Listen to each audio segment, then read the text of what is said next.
You thought Toto Wolff had moved on, that once Hamilton left Mercedes, that was it. That their relationship, founded on 7 world championships, was now merely a memory. But what if I told you Toto just walked back in, not as a boss, but as a believer? When the rest of the world witnessed a shattered Lewis in Hungary, Toto saw something else. He's the GOAT. He'll always be the GOAT. He's not done. He has unfinished business. And here's the surprise. Wolff isn't simply defending Lewis for loyalty reasons. He spotted a strategic opportunity, because next year, everything changes. Smaller cars, new engines, 50-50 hybrid balance, more agile, more dynamic, more driver-centric. That's absolutely on for Lewis. He should not go anywhere. And you know what? He could be right. This F1 change, it might finally give Lewis the tool he's been missing since 2021. Let's go back to Hungary. Q2, Hamilton, out. P12, Leclerc, pole, in the same car. Hamilton to Sky Sports. I'm useless.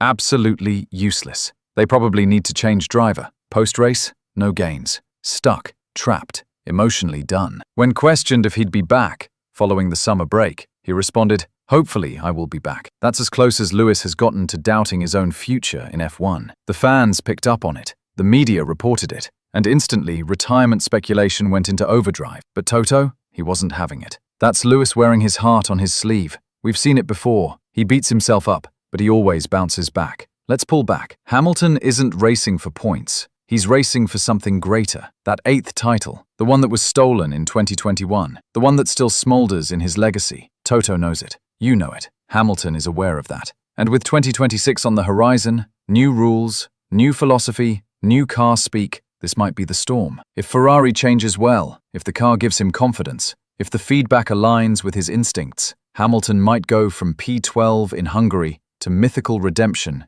in 2026. But here's the unvarnished truth. It's not all about the car. Lewis is fighting something more fundamental. There's a lot happening in the background that's not good. That's what he said, and you can sense it. The silence, the self-criticism, the lost rhythm, the absent smile. Brundle described it as painful to watch. Damon Hill wondered if he still possessed it. And even Hamilton, briefly, allowed himself to doubt. This is not a slump. It's a battle of the mind. But that's what makes this chapter so great. Lewis Hamilton is in the refusal to give up when everyone else would. But let's get real. None of that is promised. Toto himself said, if the car delivers to him what he desires, then yes. But if not, then no. Hamilton's future hangs on more than drive. It hangs on Ferrari, on feedback, on self-assurance, on man-machine synergy. And if that does not come, this could be the hardest goodbye F1 has ever seen. So the question remains,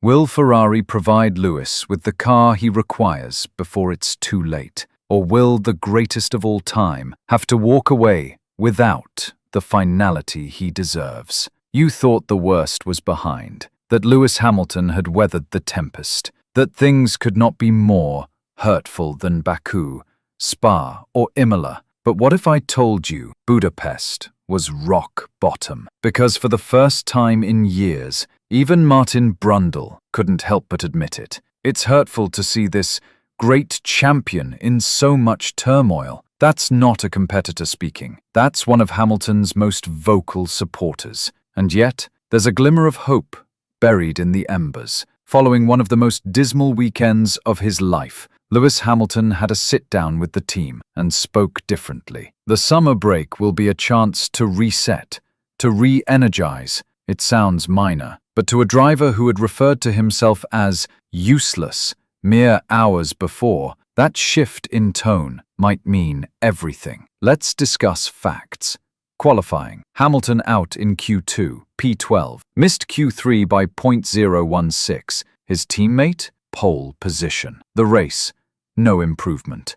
Got stuck in traffic. Crossed 12th, right where he began. No battle, no flow, no points. Radio silence. After the race, Hamilton remained in the car, alone, longer than normal. Clear beatdown. FIA hearing, he didn't even attend. Refused to protest Verstappen's maneuver at turn 4, a move Brundle himself called ambitious. The words, "I'm useless." They probably need to change driver. There's a lot going on in the background that is not great. These aren't just bad days. This is emotional freefall. And it's not just about Hungary. This was supposed to be his track. 8-time winner at the Hungaroring, a place that used to feel like home. Now, it's a haunted house. And over the course of the season, Hamilton is scoreless and Leclerc has 5 podiums. He's behind in every measure, and for the first time in red ever, he's lost the psychological advantage. 12 months ago, we were discussing, what if Lewis wins with Ferrari? From McLaren's prodigy to Mercedes' king to Ferrari's disruptor. He didn't come to Maranello to cruise. He came to change the system, to prove that a champion can bring fire to a frozen empire. And maybe the pain we're seeing right now is the price of that transformation. But let's be honest, even Brundle questioned it. I simply can't see him enduring 2 more seasons at Ferrari like this. The pressure, the expectations, the weight of legacy at 40 years old. And the brutal truth, Ferrari isn't known for patience, and Formula One isn't known for fairy tale endings. This isn't just about pace. It's about survival. So the question is, will this summer break spark the comeback we've been waiting for? Or is Budapest the first crack in the final chapter of Lewis Hamilton's Formula One story? You thought the real tension at Ferrari would be between the drivers. Leclerc versus Hamilton.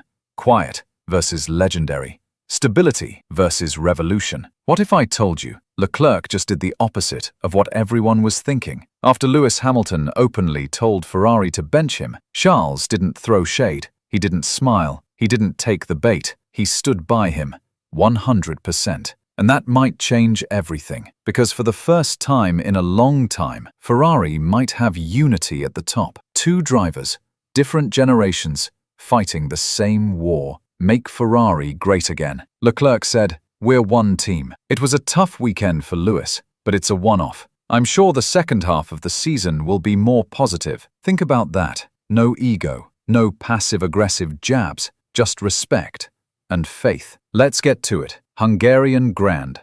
Qualifying. Leclerc pulls a miracle pole, outscores Piastri by a whisker 126. Hamilton, eliminated in Q2. P12, beaten by 16s. Grand Prix start. Hamilton drops 2 positions off the start, bottlenecked in DRS traffic. No passes.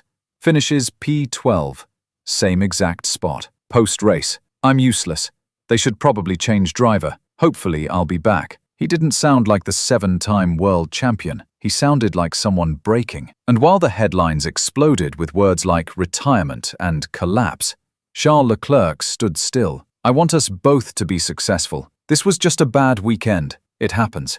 We'll bounce back. Here's why this matters. Hamilton's 42 points behind Leclerc. They're 5th and 6th in the standings. And after 12 races, only one of them has been on the podium. This isn't just about Hungary. It's about the tone of Ferrari's future. Because what could have been the start of a civil... Sometimes drivers say things they don't mean right after jumping out of the car. We're all frustrated. But we're pushing in the same direction. It's not about performance anymore. It's about holding on to belief. And that's the thing with Hamilton. He didn't come to Ferrari to cruise. He didn't arrive for merch sales. He arrived for war. He arrived for redemption. He arrived to retake a script unfinished since Abu Dhabi 2021. And now, he's at a crossroads. Fall into doubt or rise into legacy. And Charles, he could be the surprise partner Hamilton needs. Think this through. The silent killer and the wounded great. 2 styles, 1 purpose. Make Ferrari champions once more, together.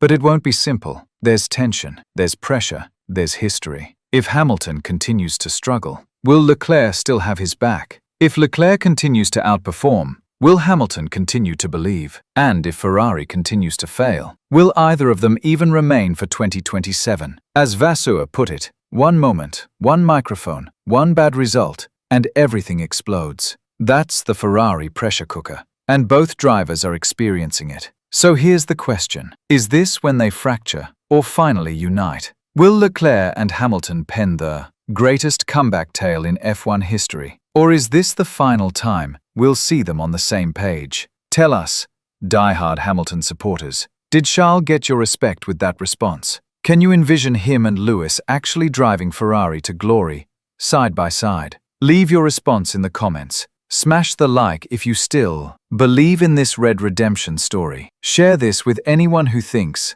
Hamilton is already done. And subscribe. We've got more drama coming after the summer recess. Because if Hungary was the fall, Zandvoort could be the resurrection.